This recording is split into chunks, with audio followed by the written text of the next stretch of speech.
Olá, alunos, sejam bem-vindos. Professor David na área, Geografia, trazendo uma aula para vocês hoje sobre a região norte do Brasil, suas características socioeconômicas. Lembrando para vocês que região é aquela porção do espaço geográfico que possui características comuns, tanto naturais quanto socioeconômicas. E hoje vamos dedicar nossa aula para falar das condições socioeconômicas da região norte. Na tela com vocês, observe aí as principais regiões brasileiras, as macro-regiões brasileiras, segundo o nosso IBGE, o Instituto Brasileiro de Geografia e Estatística. Na cor amarela, a região norte, que é a nossa região que nós vamos estudar hoje, essas condições da sociedade e da economia.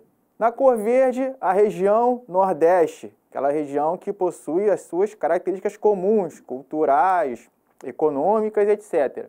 Vermelho, a região centro-oeste, estado do Mato Grosso, Goiás, Mato Grosso do Sul.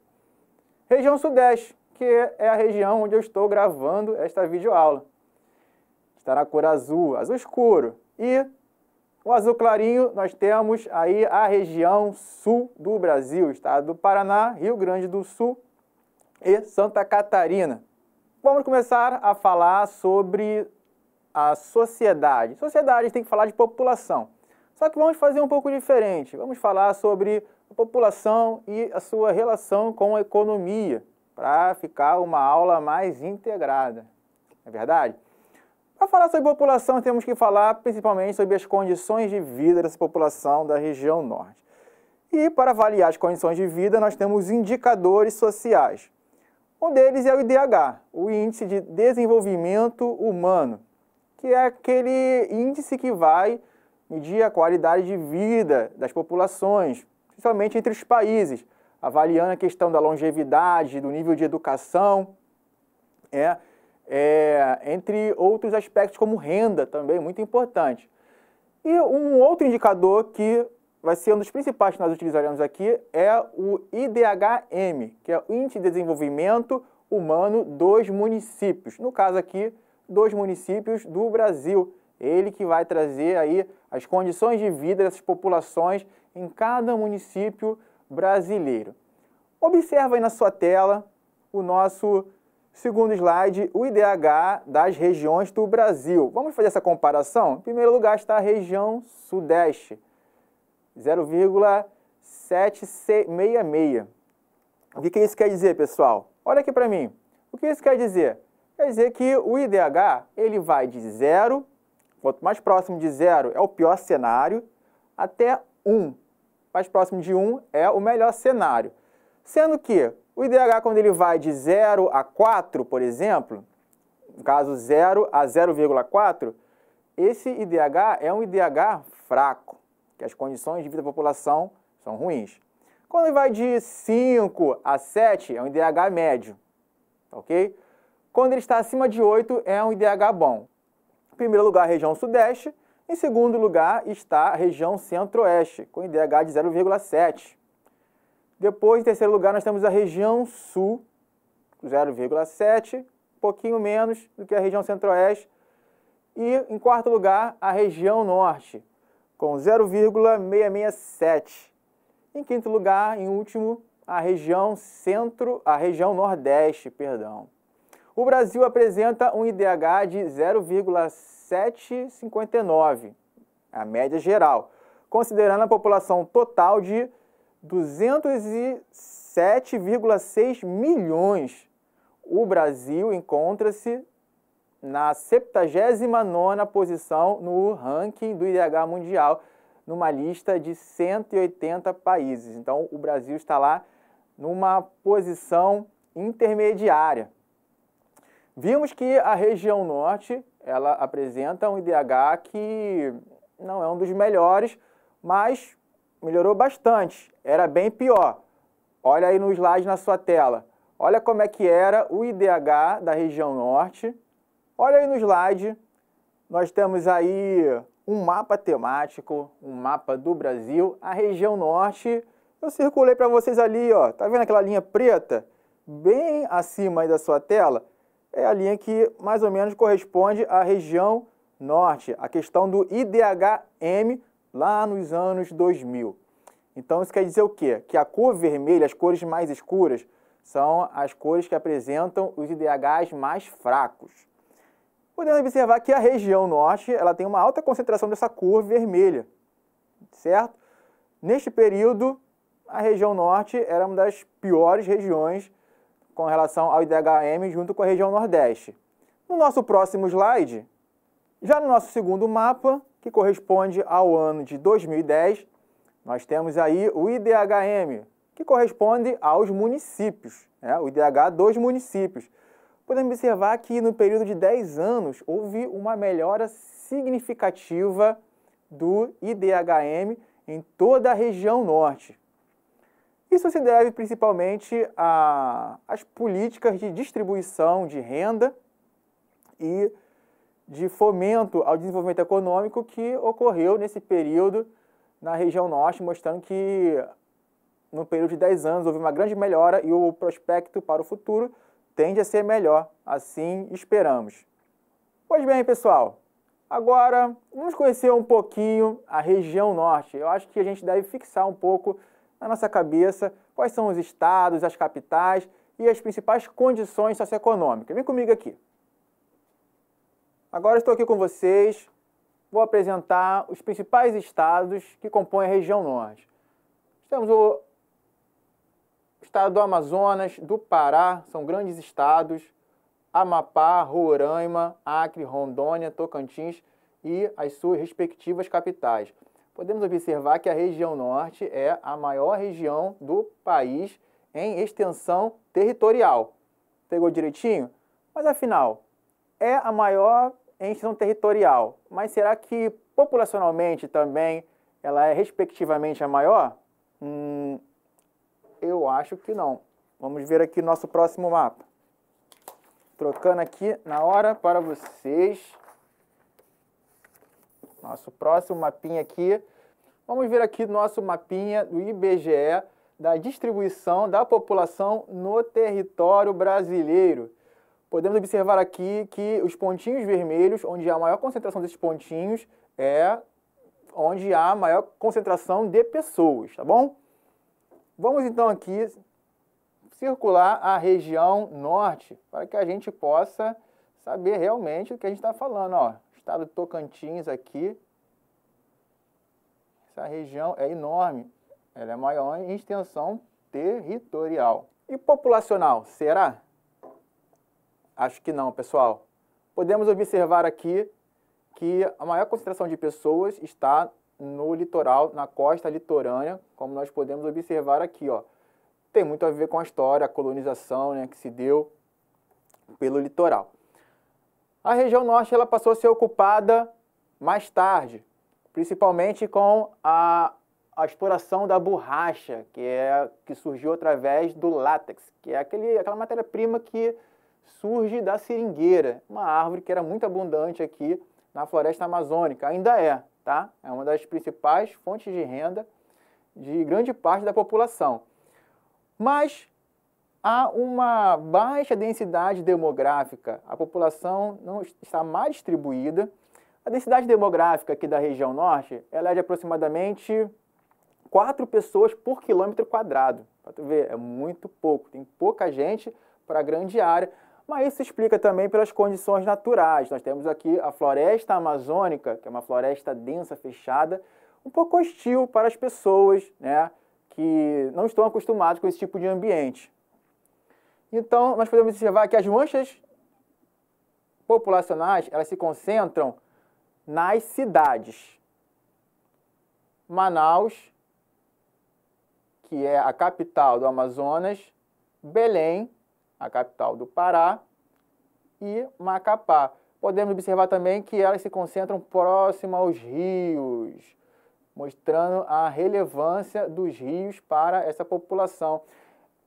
É muito importante os rios, principalmente como meio de transporte para essas pessoas, porque é o que faz a conexão dessas pessoas com os principais centros urbanos, principalmente a população ribeirinha.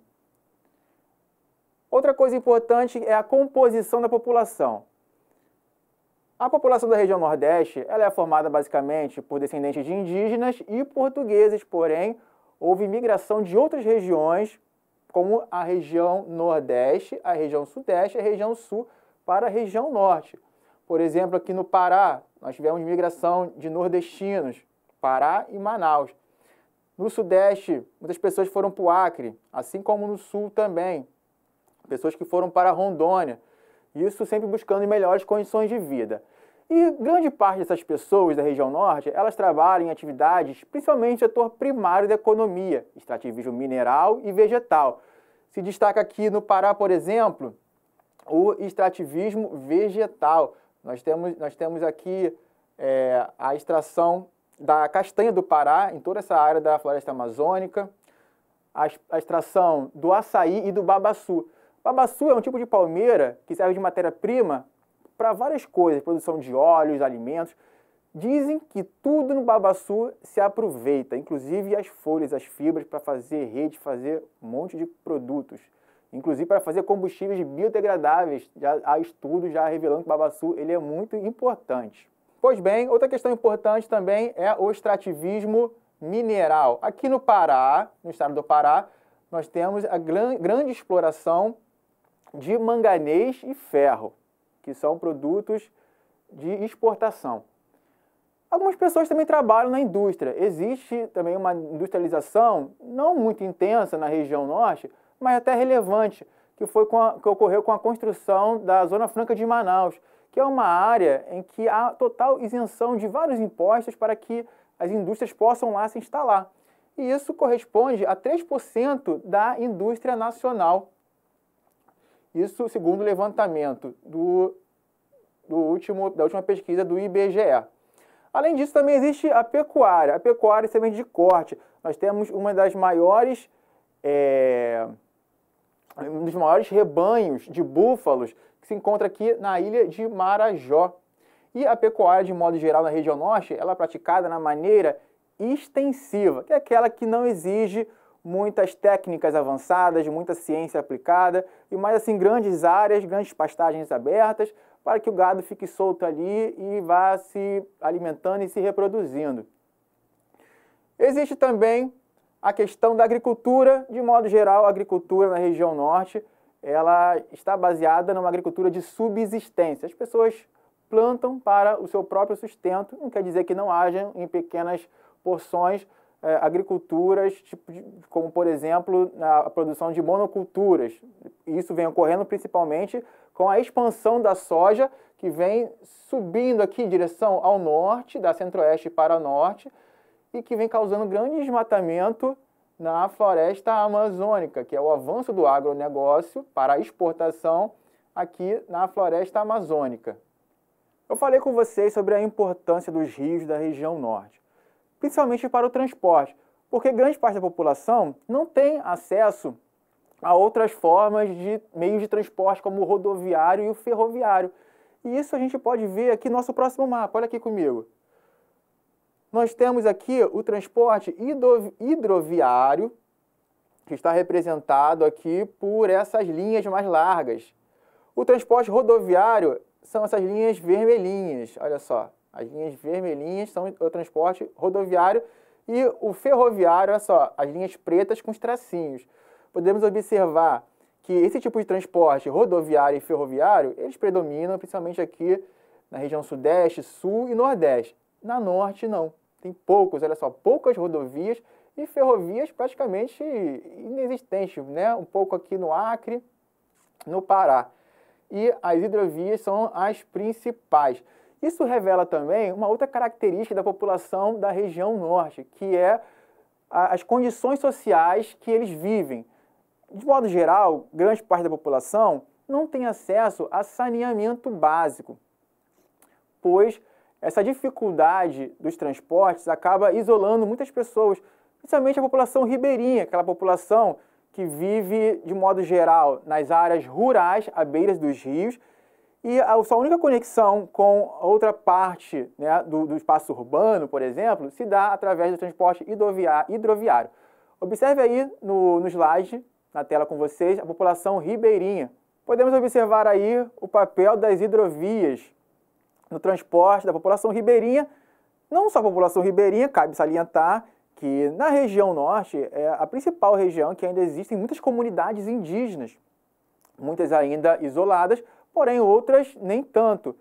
E essas populações, elas precisam e utilizam principalmente esse tipo de transporte, que é o hidroviário. Eles são importantes para que eles possam ter acesso às condições de saúde, por exemplo, e outros insumos necessários para a sua subsistência de modo geral. No próximo slide, nós temos aí um exemplo de população ribeirinha, população do interior que vivem às margens dos rios. Olha aí a floresta amazônica exuberante, com toda a sua exuberância lá atrás nessa imagem. Agora eu estou aqui, como a gente pode perceber, o transporte ele é muito importante, inclusive para o turismo, que é uma atividade que vem crescendo muito na região norte. As pessoas têm estado muito interessadas em conhecer a floresta amazônica e seus rios e cada vez mais vem se dedicado a fazer esses tipos de atividades, o que vem gerado também fonte de rendas para essas populações. Vamos agora ao nosso desafio?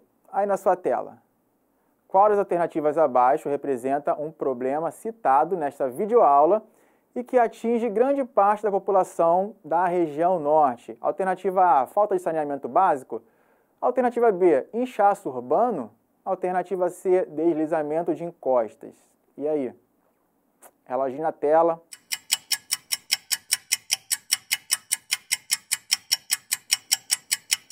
Pensou direitinho? Respondeu? A alternativa correta é, olha aí, falta de saneamento básico. Como eu falei com vocês, além do saneamento básico, a região norte precisa avançar na questão do analfabetismo, que atinge parcela significativa da população, e da mortalidade infantil, segundo indicam as pesquisas. Chegamos ao final da nossa videoaula. Eu vou ficando por aqui. Convido vocês a assistir às aulas do Rio Educa na TV. Não perde nenhuma, tá bom, pessoal? Espero você na próxima. Até logo!